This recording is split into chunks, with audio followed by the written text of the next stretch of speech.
nobody else. No, I ain't tryna be like nobody else. No, I ain't tryna be like nobody else. Cause I'm having too much fun tryna be myself. No, I'm not the type of chick that like to follow trends. I got a small circle, no, don't need a lot of friends. You know I gotta get this money cause I like to spend. I see you haters watching, so I just give you a grin. How you guys doing? It's your girl Londa. I'm here with another episode of Justheretovent. First of all, yeah, I'm a little bit late doing my Real Housewives of Atlanta season 15 reunion part 2 review, but I've been working, I've been picking up extra hours, and yes, my son is fully body trained, everybody. Going to the bathroom with his old, doing number 1s and number 2s, period. Y'all can't tell me nothing. I'm on top of the world right now, and that's it, that's all. So now we on to the next phase. He already know all his colors. He know how to count 1 to 10. So now we're working on identifying letters as you see them, not just saying them. Like, so I got him a nice little tracer book for all his ABCs. He know what a square is, a triangle, a circle. Square, triangle, circle, rectangle.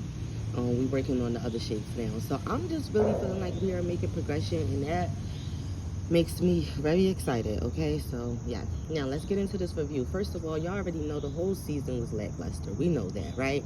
Even my reviews wasn't even getting that many views. Even other people's reviews wasn't getting that many reviews as they, views as they was talking about the show. But I feel like, all right, let's get into Marlo. They kind of had a couple little conversations with Marlo. They didn't really have too much to cover on Marlo. I mean, Marlo was boring. She doesn't have much to cover.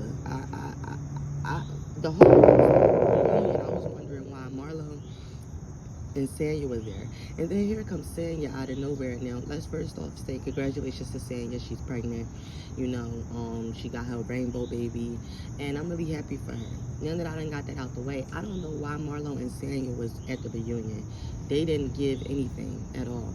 And then Sanya, why all of a sudden now you trying to say you got a problem with Kenya?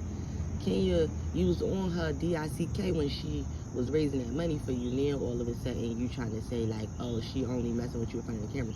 It just seems like there's a clear divided line on that show, and I feel like they are in an alliance. Courtney, please, if you guys have any humanity at Bravo, please do not bring Courtney back. Please. We just tired of looking at her show face. And I'm gonna be honest, you want to talk about somebody being in a car accident, okay. I mean, you want to talk about you was in a car accident, that's the reason why, whatever. But you say so many disparaging things on this show, and you expected somebody to have, sympathy for you or care about your accident and why your face is stroked up. No, that's one of your flaws. And if you're going to be talking about other people, they're going to bring up your flaws too. It's really just that simple, Courtney. You're not exempt. But what I do want you to do is exit the show. Please, God. Please don't let her come back next season. I'm begging you. That is a prayer I'm sending up, child. Now, we get into, you know, Sanya and Kenya, they having their back and forth. And Kenya was like, you know, saying she did reach out to her when she found out about the abortion. And she was saying, like, everybody reached out except for her, even Drew, whatever, whoop-de-whoop. And it's like, okay, so what? To be honest with you, so what? You always saying shady stuff in your confessionals, but you want people to be a real friend to you. Sanya, go have your baby and go sit your ass down somewhere, please. And then let's get to Sheree. Like, they kept saying stuff under the breath. Tell me something. If Kenya say Marlo's name one more time, like, Sheree, shut up. You're not finna do nothing, you strong-faced motherfucker. Like, just stop. You are one of the biggest liars on this show. You're fake as hell. We all know you don't have the money. You don't have the funds. Then you just got exposed by the designer who came out. Like, you tried to pay that man $1,200, Sheree, for 8 pieces. Like, let's be, if we're gonna be anything, let's be for real. Like, come on. Really? You know good and well that you was trying to lowball him and you thought you could get away with it. He was lowballing himself though, so I mean, I guess it is what it is. Moral of the story is don't do no business with Sheree, because she's not going to pay you. Now, moving on from that, it was so weird when they started talking about the whole situation with Ty, because then here comes Sheree bringing out text messages, right? My thing is, Sheree, why are you invested and why are you bringing text messages? You have all this tea on people, but you didn't even know that your own ex-husband had another child? You know everybody business and trying to expose somebody, but you ain't know your own ex-husband had another child. Sheree.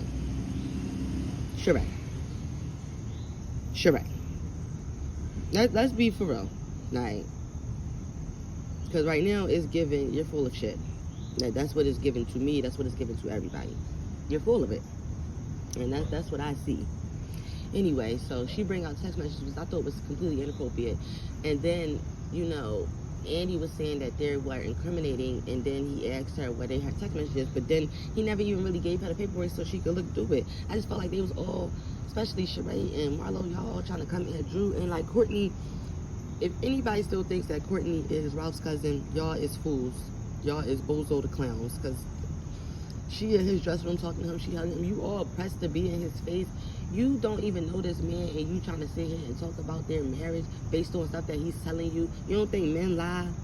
Courtney, please. I'm sure you've been cheated on several times in your life because you seem like the type, because you're very annoying and irritating. And if I was a man, I would cheat on you, or I would just never date you at all.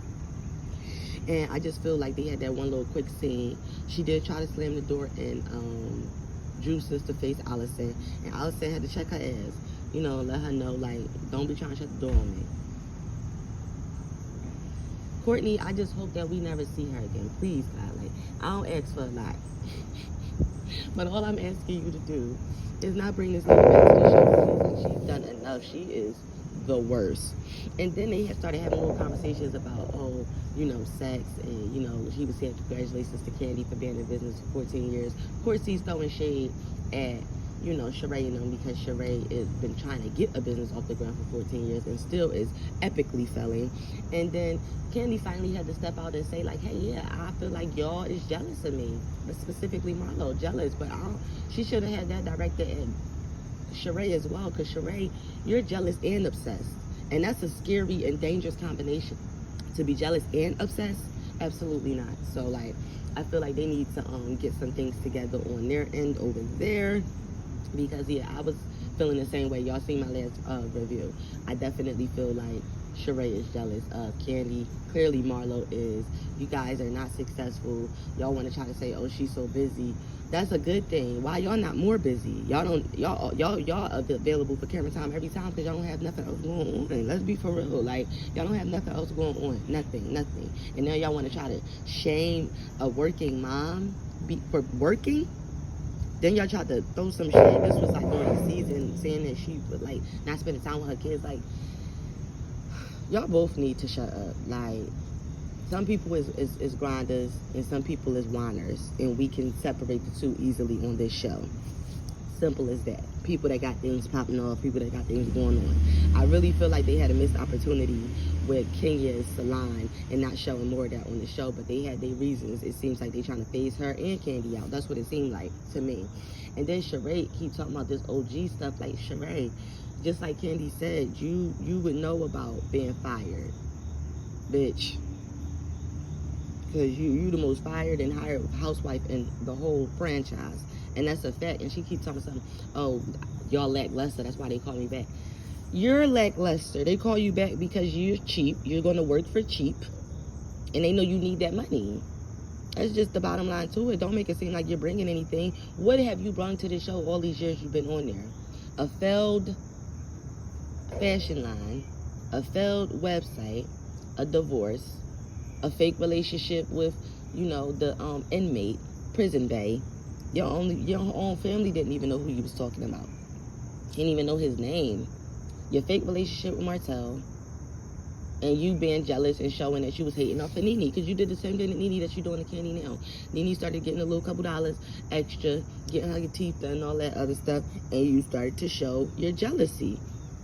You think you're the only one that's fabulous. The only thing that's fabulous is probably your closet. You don't have nothing. You're all assets. All assets. That's it. Like, you don't. You're a liability at this point, for real, Sheree. And then I ain't like how, you know, after y'all just had this big argument, then they started talking about, you know, sex and what's the freakiest thing you've ever done. Everybody knows Candy's been with a woman, whatever. She's had threesomes, whatever. And then Sheree come out of nowhere telling some Candy, what's the freakiest thing you've ever done? If I was Candy, I would have shut her down so quickly in that moment. Because, bitch, you just brought out a whole pamphlet on me, and now you minding my business? Bitch, fuck you. What's the freakiest thing you've ever done? Because you don't even talk about sex at all. And then Marlo said, oh, like, the best sex I've ever had is with a Gemini. Her and Andy had a little playful laugh there. But I'm just like, Sheree, you don't never talk about yourself. What do you have going on? Who's laying the pipe on you? Because we all know it's not Marcel, girl, bye. And he never was. I don't even think y'all had sex once. I think all of those calls was on camera. And I'm going to leave it like that. They was on camera. All right, now we get into the crux. Basically, the rest of the whole reunion was about Drew. This was called The Drew Show. And I did feel like, you know, why is Ralph the only husband here? And then you sitting there in makeup, getting a shape up. This is like Drew said, go ahead and have your moment. I did feel like this was a moment for Ralph. I do feel like he likes the camera. I do feel like he's jealous of his wife. She's the reason why they're able to be seen, because they wasn't checking for you, Ralph. Don't nobody know who the hell you is. You know, they cleared up the whole Vegas situation that he was already going out there for work, so whatever, whoop-de-whoop. And I do feel like, you know, in that moment, I was kind of feeling for Drew, just slightly, very slightly, starting to feel for Drew, because being married to somebody like Ralph, it seems like it's very exhausting. It seems like he is the type of person that needs a lot of ego stroking. It seems like he's the type of person that tries to play down Drew's intelligence or make it seem like he's smarter than her. I've seen that many times on camera and on this reunion, and that's really truly how I feel about that. I feel like, yeah, like, no, we're not doing that. Like, and then she was like, go ahead, have your moment, or basically saying like, you got a peach, or whatever she did or said. Like, that's how I felt about this. So I'm like, okay, well, to make a long story short, they was having a back and forth, and you know, it got a little bit too intense for Drew. Even when Ralph was answering the questions, I felt like he was like not really answering the questions to the way that I wanted them answered. Like when they was talking about him getting blowjobs around the world, he gonna say that doesn't even make sense. I haven't even been around the world. Okay, but have you been getting blowjobs in the United States? So maybe you gotta specifically word your questions right for somebody like him. Like, because clearly he's going to sit there, gaslight the situation, and he's going to, you know, his answers just don't even make any sense. We don't even know really what you was doing still in Tampa. We still wondering what's going on with Tampa. Like, I'm so confused about that. Like, what's going on with Tampa? Like, at the 3 seasons later, we still don't know what you was doing out there. I'm so confused. And then I guess it became too much for Drew. She was saying that all of the rumors that he was the one that took them text messages to Sheree's house. She was saying that Ralph is behind all of it. He's the one that's creating the narrative. He's the one that's, you know, trying to say she had something going on with Ty. And Drew was kind of fumbling her words a little bit and kind of a little stuck a few times. So maybe there is something going on between her and Ty. But I mean, I wouldn't be surprised. Go ahead and get you a little something, because Ralph's clearly been doing him this whole marriage. That's obvious. He don't even seem like he likes you. So run fast, because he don't even like you as a person, Drew. Forget love. He tells him, of course I love my wife. Boy, where? You don't never show it. You don't love this woman at all. Y'all sitting there racing past the clock to try to get to the divorce. And I'm trying to figure out, do somebody get something more if they filed for divorce first? Because I'm trying to figure out what was the rat race about. Then, let's just move on a little bit. Now we have a performance by Drew. I don't know if she requested to perform this by Andy, if he requested it. But when I tell you, yes, Drew has a nice voice. Yes, the song was good. But in that moment, I was cringy for her. It was very uncomfortable to watch. It was very, like, I felt like, I don't know, like, I felt like Ralph was just kind of perturbed. The ladies was trying to shake their head. It was just, like, real awkward. I feel like maybe it would have landed a little bit better if Ralph wasn't out there. But it did seem a little forced and pre-planned when she started seeming like she's singing to Ralph. I was just like, Drew, I am experiencing secondhand embarrassment for you at this particular point. In this moment right here, I'm experiencing secondhand embarrassment for you.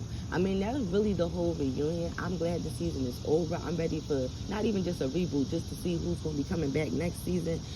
Ooh, like, this was like, they rushed this whole reunion, part 1 and part 2. But really, we didn't need 3 parts, to be honest. It wasn't that much going on through the season. I do feel like they had Candy in the wrong seat because she was getting into it pretty much with everybody. Like, y'all on that table, on that other side of the couch just come off like y'all is really, really, really true haters. Like, true haters. I'm sorry. Sanya can go. Courtney can go. Marlo can go. Sheree can go. Honestly, Kenya wasn't bringing it this season. Kenya can go too. I feel like Candy and Drew is the only ones that was really bringing anything this season to me. That's my opinion, and I'm just going to stand on that. Y'all tell me what y'all think and how y'all feel. I'm trying to figure out if I missed anything that was important. I mean, Sanya was talking a little bit about her family and how they already moved out, and, you know, everything's always been about her, and, like, you know, they kind of just want to live their own lives, and she's understanding of that, and she can be a little bit ungrateful, but definitely heavy on the ungrateful. Kenya talked about a little bit about her salon and that they opening up or renovating for a second level. And, you know, what can Marlo and Sheree say that they got coming up or going on? The only one that on that couch that got their own business is, what is that lady's name? Sanya, with the Mommy Nation. And she got, you know, a Nike deal. She got her stuff in bulk. You know what I'm saying? She has endorsements for being a track star. So I feel like she's okay, but Sheree, the 2 Stooges, Sheree and Marlo, just please don't bring them back. They don't have anything going on. I mean, this lady had time to make a whole pamphlet with copies, but your site was struggling to be up. You're a fool. You don't know nothing about marketing. You don't know nothing about money. All you know is how to spend it. That's clear. Y'all tell me what y'all thought about this reunion, the whole season. If I missed anything, if y'all liked it, if y'all didn't like it, just tell me your thoughts. Make sure y'all hit that like, the subscribe, notification bell. Share if you care. If this is your first time here, if you're returning, welcome back. I'm going to continue to do my reviews, and let me know what y'all think. See you in the next video. Bye.